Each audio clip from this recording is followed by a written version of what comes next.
All right, folks, we had a little bit of an absolute joke just happen as I had a couple confluent issues, but the Ravens absolutely steamroll the Miami Dolphins 56-19, having the 1 seed locked up, having the AFC North locked up, and perusing through back-to-back top teams in the NFL, rocking a little tiny bit solo here. Had some technical difficulties to start. That's all right. That's okay. The Ravens locked up the 1 seed. Anyway, Lamar Jackson with a Jackson 5, a perfect passer rating, the 3rd perfect passer rating of his career. Just an anomaly at this point in time. Going 18 of 21, 321 yards passing, 5 touchdowns, including a 75-yard slammer to Zay Flowers. The Ravens end up having Justice Hill go pretty crazy in this one. 5 of 5 targets caught, 64 yards and a touchdown. Zay Flowers finishes with over 100 yards. Isaiah Likely with a massive 4th down conversion, which leads to a touchdown. These teams going back and forth, but Lamar Jackson was dialed in a different way than any other player we have really seen in the NFL this season, which should win him his 2nd MVP. I will note that I believe, and I could get this wrong, you guys can go fact check me and have fun in the comments and all that stuff, but I believe every single player that has ever won 2 MVPs has become a Hall of Famer in their career. So a complete dismantling of a Miami Dolphins team that was banged up, a Baltimore Ravens team that was banged up as well. And man, the Ravens get business done, clinching the 1 seed for the 2nd time in franchise history. And as we have here, we have Beat Gamer 99 in the comments. You can't bet on MVP anymore. That's because they're going to take that from about minus 200 to, I would imagine, somewhere around minus 1,200, minus 1,500, if not more. So hopefully you got those MVP bets. We did have Jake on briefly in our first stream, had a couple quick issues there, and Jake lost into oblivion there. So thank you guys for rolling with us. Round 2, take 2, Spenio, Mike 1, all of it ready to go here. And man, oh man, what a thorough performance we saw from Lamar Jackson. And the Ravens defense did a couple of nice things. You can, of course, point to an interception by Roquan Smith. You can point to a couple of pressures. You can point to a couple stops they end up getting in the 2nd quarter, in the 3rd quarter. But Lamar Jackson, really, man, at this point played on a different level. And the, again, amount of satisfaction remained about 0. We did not see a quarterback that with MVP chance raining down with a 2, 3, 4 touchdown lead that looked satisfied. He didn't at all whatsoever throughout that game consistently. And we got YD Watts. It's minus 20,000. It might as well be minus $1 million. We did not see a Lamar Jackson that looked like he was satisfied with that win. We didn't see him satisfied with that performance. We didn't see him any form of satisfaction where, again, when you look back to 2019, and so many Ravens fans, I'm sure, going to bring up the very fun conversation of rest versus rust as the Ravens will take on the Steelers in week 18. But it wasn't fun to him. It looked boring almost. And that's why his 5 touchdown performance was fun for fans, because it was almost an expectation, it felt like, from Lamar Jackson. The Ravens go 4 of 7 on 3rd down. That's right, folks. They only had 7 3rd downs in this game. They average almost 10 yards a play in this one. They run the ball effectively, 32 carries for 160 yards, including, I think, Tyler Huntley, 1 for -1. Gus Edwards paces the way with 68 yards. Justice Hill reeled off a 41-yarder at one point. And, man, the Ravens had Justice Hill with a 23-yard reception, which went for a touchdown. Rashad Bateman had a long one, which was a hit or miss, but ends up with a 15-yard reception. Zay Flowers with a 75-yard touchdown. Isaiah Likely with a 35-yard touchdown and another touchdown and goal to go on a little Y leak there. Odell Beckham reels in an insane toe-tapping 33-yard catch up against the sideline on a dime from Lamar Jackson. Charlie Kohler gets involved in this one, even after Jackson comes out with a 19-yard touchdown. So, folks, you end up seeing 4 different players have a 20-plus yard reception on a defense that has been regarded as arguably the top unit in the league since their bye, since they get Jalen Ramsey back. So time and time again, the Ravens were able to go thoroughly bully the Dolphins offensively. They have a couple calls that don't go their way. The Dolphins come out swinging in this one, drive down the field. We see Devon Achane have a really sharp game in this one as a 23-yard reception to kick the game off. And the Dolphins go right down and score a Cedric Wilson 8-yard touchdown to take a 7-0 lead. And that's where we started to see that this was going to be a sniper-like MVP performance from Lamar Jackson, who promptly on the Ravens' first set of downs ends up seeing a 3rd and 6 where he hits Justice Hill on a deep shot over Javon Holland, get called back on an offensive pass interference. And then you see Justice Hill again go scrape and rumble for an 18-yard gain. So the Ravens turn a 3rd and 16 into a touchdown on another Justice Hill long reception, who was so active in the pass game there, to go make this a 0-0 ball game effectively. So just the amount of fortitude and scrappiness that Jackson played with from the jump, from the get-go, down 7-0, facing a 3rd and 16, rolling the ball to Justice Hill, who is incredible in this game, has a massive kick return that really sets the Ravens off there. We see Justice Hill on the opening kickoff of the third quarter for the second half kickoff, take the ball 78 yards there down to the Miami 18, where the Ravens yet again are able to go make hay after the start of the first half. They've been so good at doubling opponents up at the end of the first half into the second half and creating those opportunities to go up big and then go play with a lead. We see Gus Edwards on a couple gains there, 1st and 10 from the Miami 18 down to the Miami 10, gets a first down, and then Lamar Jackson is able to go run a little Y-leak play to Isaiah Likely. And we have got a ton of comments here. Beat Gamer, Mike Bernardo, we got Kyle Kramer, everyone saying, hey, Christian McCaffrey and Josh Allen will get a couple votes. Hey, they might. And another big thing here, the Chef 87, no Metallica played at the game today. Finally, thank you. Thank you, Baltimore Ravens. Thank you to the AV team. Don't need to see Metallica played anymore. We've seen enough Ravens games blown while the Ravens bump a little bit of Metallica there. A couple other key moments. I mean, hey, the Ravens defense was beat up in this one. Brandon Stevens is surprisingly a no-go after tons of reports from Jeff Zreback and others coming out that, hey, he looks smooth in pregame, things like that. Marlon Humphrey goes out really early in this game. Daryl Worley goes out early in this game. Kyle Hamilton obviously not there as well. So to be able to go contain this Dolphins offense to under 20 points in a must kind of win game there, in a huge opportunity to go take that 1 seed, lock up the AFC North, and basically fast forward to January 20th or 21st in terms of meaningful football games. You can't say enough about what Roquan Smith, Patrick Queen, who had plays on Devon Achane in this one, who did also have a great game himself, Achane, couldn't ask enough. Justin Madubuike getting some pressure there. Ravens end up having their defense really stand on all 10 fingers and toes, especially considering that they are down so many forces. Geno Stone had a couple of pass breakups in this one, as well as an interception. Roquan Smith finishes again with a interception that was a product of the Ravens. It feels like, and when you go look at the box score stats, you'll see Achane had, I think, 108 yards rushing, 107 yards rushing, as a 45-yard run, averages 7.6 a carry. Jeff Wilson has a couple nice ones too, able to scramble a little bit, but able to see the Ravens understand what their opponent needs to do to be successful. And we see the spot dropping, the hooks from Roquan Smith and Patrick Queen. They decided, especially with a lead, hey, if you want to run the ball and think that you can outpace us down 2-3 scores, at that point it was even closer, but if you can outpace the Ravens by running the football, good grace be with you, but we're going to drop fast into those hooks and able to go tip a ball that leads to an interception and then go extend to go make a play and reel in a one-handed interception, finish the field. Starless here, thank you so much for the very important, it's Achane, not Achane. Thank you. We all needed that one. Very important.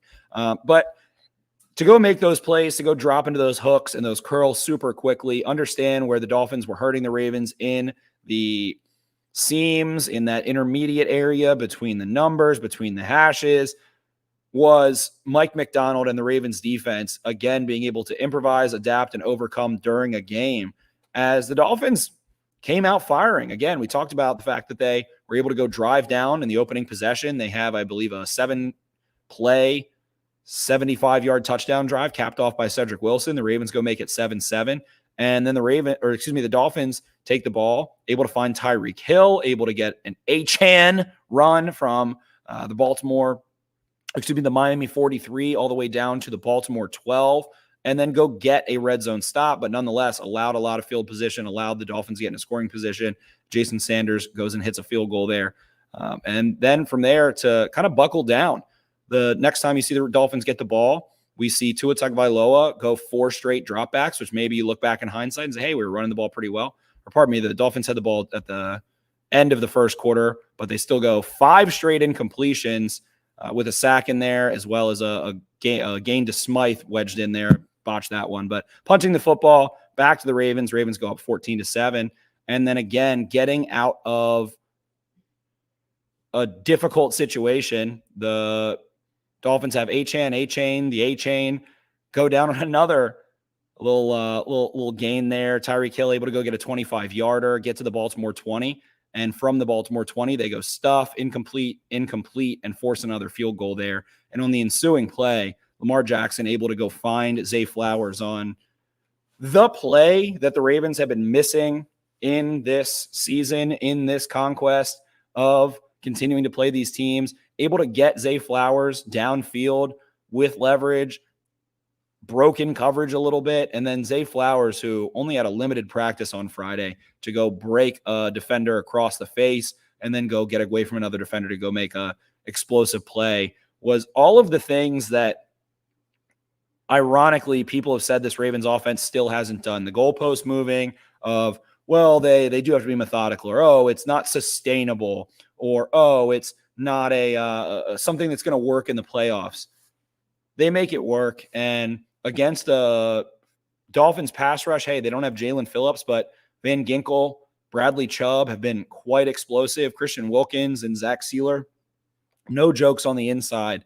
And again, Lamar Jackson able to make plays when he needed to, able to get the ball out on time, and to ultimately finish in a game against the other team that can beat you for the 1 seed. Miami Dolphins team coming off of a huge win that has an extra day of rest on you. They're down Jalen Waddle. You're down a couple guys as well, especially as this game goes on. But to go ahead and go finish with 321 yards on 18 completions and 5 touchdowns, as well as get it done with his legs a little bit there too. We see Jackson able to run for 35 yards with an 18-yard gain on only 6 attempts there. So the Ravens were really able to beat the Dolphins in all phases here.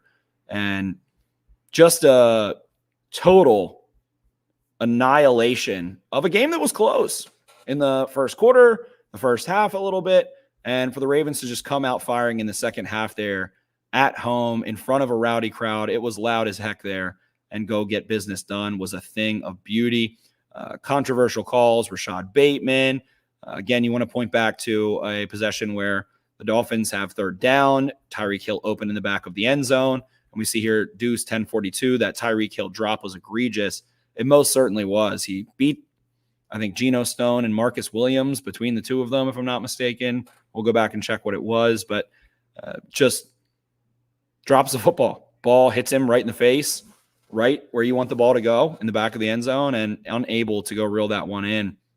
So the Ravens now able to boast an extremely high point differential, considering that they have played in quite some time. I mean, you go look at the Dolphins, a team that very well could win their division, or at least will already make the playoffs, the 49ers, the Jaguars, who are still up there in their division, the Rams, a playoff team, the Chargers, the last team they played that really didn't end up panning out into contention, but part of that reason is because what the Ravens did to them. The Browns, the Bengals, the Seahawks, the Lions, they do play the Cardinals and the Titans there, a little bit less competitive, but Texans, Bengals, Colts to begin the year. So this team is battle-tested. This team has done everything that anyone has asked them to do in terms of opposing defenses. What do you want to take away? Do you want to take away the run game? Do you want to take away, the perimeter run game? Do you want to take away the inside run game? Do you want to force Lamar to throw? Do you want to sit back and see if they can pick you apart underneath? This team is a little bit like Robin Williams' flubber that has adapted to their opponent and feels like they're capable of running any type of offense. We see under center pass game down in the goal to go, able to go get Pat Ricard, able to go get Isaiah Likely. And One of the most interesting exchanges of this game is the 2 4th downs that we see. We see the Dolphins near midfield go for it on, I believe, a 4th and 5, where it looked like, hey, so common in the NFL, hey, we might as well just go line up and see if we can draw the defense off sides, get a first down, or get a little bit closer. And no, they got one-on-one coverage to Tyreek Hill on a backup cornerback. I believe it was Rock Ya-Sin, and just able to go throw a nice, quick, deliberate 9 route to Hill, able to generate an explosive gain there. And then later, the Ravens go back and feels like the same situation. Can you move a little bit closer? Can you see if you can get into a territory to go for it on 4th down? And then, of course, Lamar Jackson able to go hit Isaiah Likely, who rumbles after the catch, makes guys miss, has been so dangerous after the catch in this one, and just make the Dolphins pay when it feels like they're in a position to kind of just punt the ball, play a little bit of field position, see what they can do. So an outstanding effort in all phases, especially considering what Roquan Smith, Geno Stone, Patrick Queen doing this one. Justin Madubuike notches another sack, which moves him up towards the top of the NFL and just continues his monster year ultimately. So I am solo here today. I don't have a ton, but definitely wanted to hop on live and make sure that we were able to give you guys a little bit of content here. Got a ton of comments here coming on through. But Starless here with a good one. It felt like once you see no Brandon Stevens, no Kyle Hamilton, Marlon Humphrey goes down, Darryl Worley goes down at one point, Arthur Mollett goes down at one point. What are you going to do against Tyreek Hill? What did you do last year when you had Jalen Armour-Davis and Marcus Peters and Marlon Humphrey does go down? They go ahead and get off the football field. So this Ravens team certainly learns their lessons. And I think we would be a little bit remiss to not talk about one Juan Harbaugh here, who just has been able to adapt with this team as well. And hey, this podcast particularly has been critical of Harbaugh and some of the decisions he made early in the year. But to go see him rattle off these wins on holidays against the elite teams in the NFL, and then to go see the Ravens end up and John Harbaugh end up popping out this little move right here.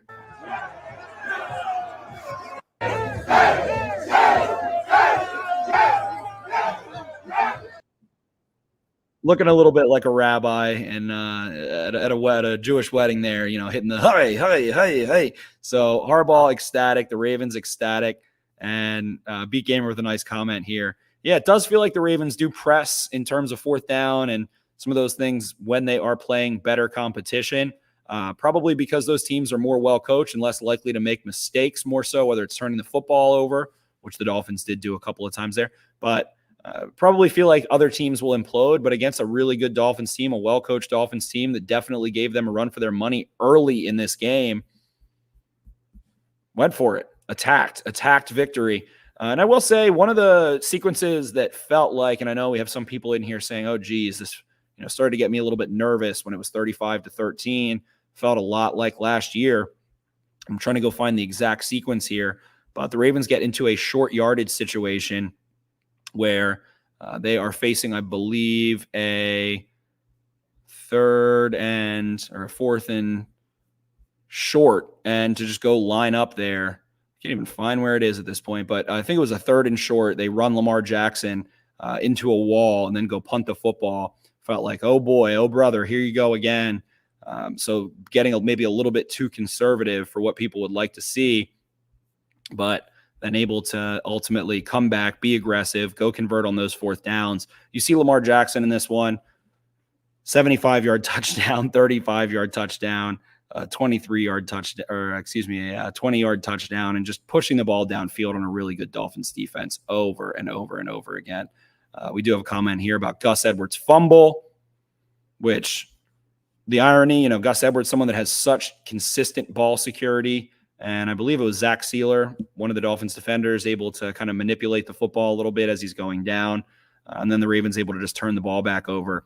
And boy, oh boy, when you go look at that Geno Stone interception, which I think ties him for the league lead at this point, when you go watch a Ray Lewis play against the New York Giants in the Super Bowl in 2001, and then go back and watch the way that Roquan Smith just gives his all, clearly hurt in this one a little bit, already had a pick, and able to go just get a fingernail on a football and alter the path of that football that leads to an interception.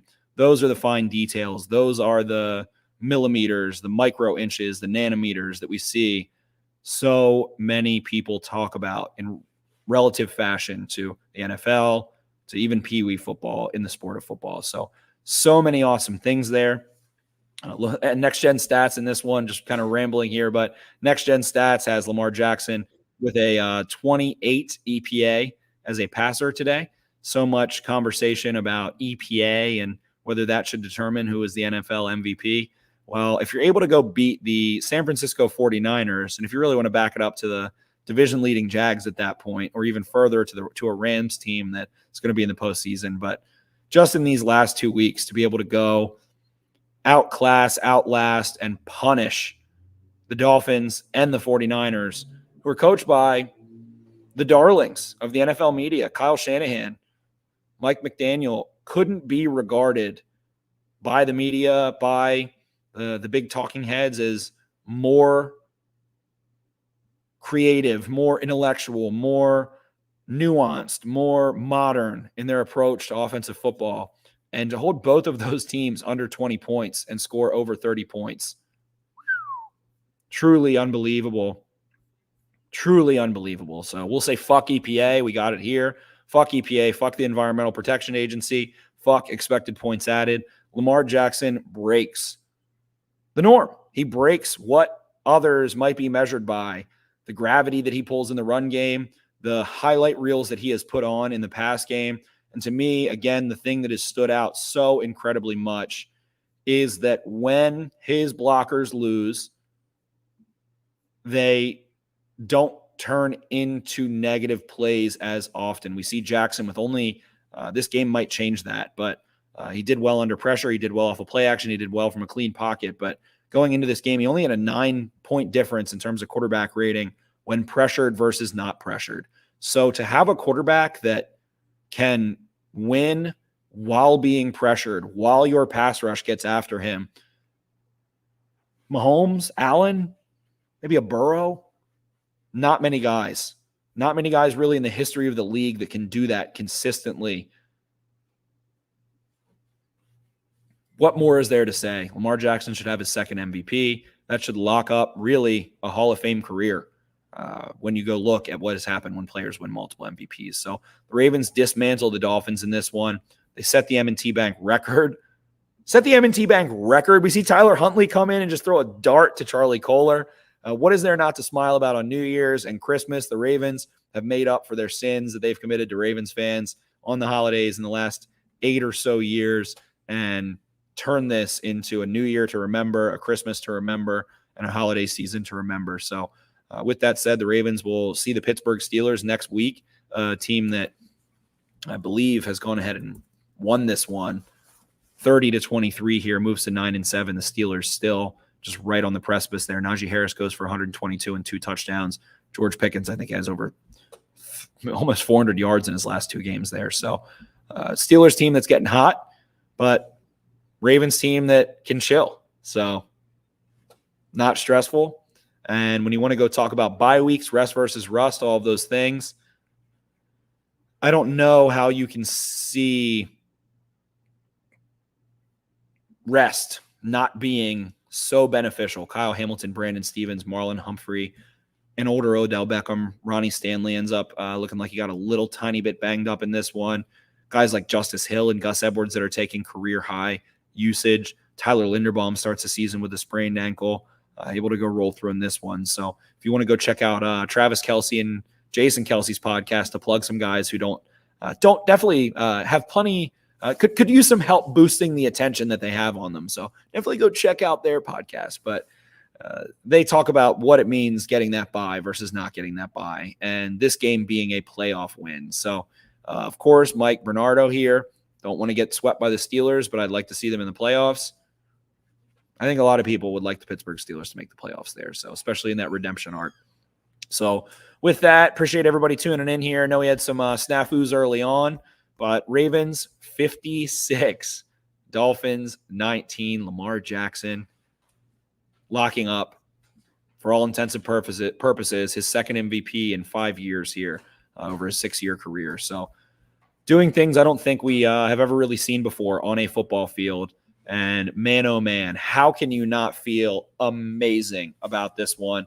And especially considering we got Jack here, Arthur Mollett. He has been so strong this year. Definitely a great comment there. But especially considering this was not a must win necessarily for the Ravens.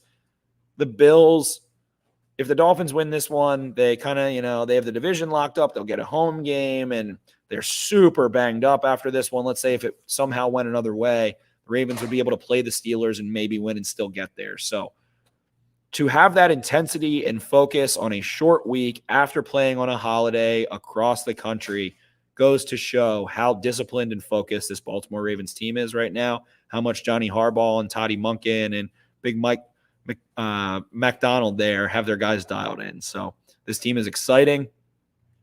Again, we talked about it in the preview. If not now, when? This is as good as a shot at winning a Super Bowl as a team should ever have. You have the MVP quarterback who's already won an MVP. He's not a new flashy thing. He's someone that kind of got dragged through soot and soil and mud after winning an MVP, especially in terms of narrative as well as injuries and personnel around him. And a team that has some scar tissue has fought through it. And it's not like they played, the Browns, God bless their souls. They've been playing the Bears and the Jets and teams like that. No, the Ravens have been playing A-plus teams all year long, consistently. And this gauntlet of games that they have played, the Eagles played a really tough stretch too. But one of the tougher stretches that any team in the NFL has had this season in terms of opponent's record and strength of opponent and traveling and all of those things. So the road runs through Baltimore. Make the bank great again. Make the bank loud again. If you want to rep one of those sweatshirts, I can get them to you before the playoff game with standard shipping there. DM me, make the bank loud or great again. And hey, Lamar Jackson, not that quarterbacky. Is he quarterbacky enough? Oh, I think Christian McCaffrey is a little bit more quarterbacky there. Oh, geez. So if you want to go ahead and pop one of those shirts on, I got them here. I'll throw them on the screen real quick. I had a comment, asking about Patrick Queen there. It was a funny little situation. So I'll throw it to these shirts super quickly. Go ahead and DM me on Twitter if you want to go find a quarterbacky MVP shirt. Had a couple orders in there. Go check those out. Posted a video with Patrick Queen as well. My trials and tribulations with him throughout my little time covering the Ravens for Baltimore Beatdown and on this podcast, well documented. I got the chance to interview him, and he just launched himself up into the stands. And I usually stay clear of players and stuff like that. And I, sometimes try to toe the line of, being a whatever podcaster journalist versus, a fanboy. But my guy PQ propelled himself up into the stands there. And I ran up. I was like, yo, Spencer, it's Spencer. He's like, Spence. Yo, what's good? Took a quick video with him. And then him and Owe and Matabike and that young crew was over there. And they were just having a good old time. So a huge win for the Ravens. Make sure to like and subscribe to this channel. Sorry for some of the technical difficulties we had there. I had a full stage 5 alarm freak out. Had multiple microphones running here. Jake popping in and out from a wedding, all those things. But appreciate you guys sticking with me. And man, have it right here. The Ravens earned the 1 seed. It is impossible to say the Ravens did anything other than earn it. I don't think there's a single person left that can say anything about this Ravens team. If you want to go argue online, what are they going to say? Oh, wait till the playoffs. My favorite is when people say, oh, wait till the first round, one and done. They've only played in the first round one time with Lamar. Lamar wasn't healthy last year, and the time they did play in the first round, it was against the Titans there. They go and win. I guess Lamar's rookie year, but this is going to be, the third time they've played in the divisional round. So first round done has not really happened with Lamar Jackson there. So appreciate you guys. Love you guys. Merry Christmas. Happy New Year. Happy holidays. Like and subscribe. We will talk to you guys very, very soon on a more coherent episode. We'll have the jumbo set, all of that good stuff there. Thank you guys again so much for watching. See ya.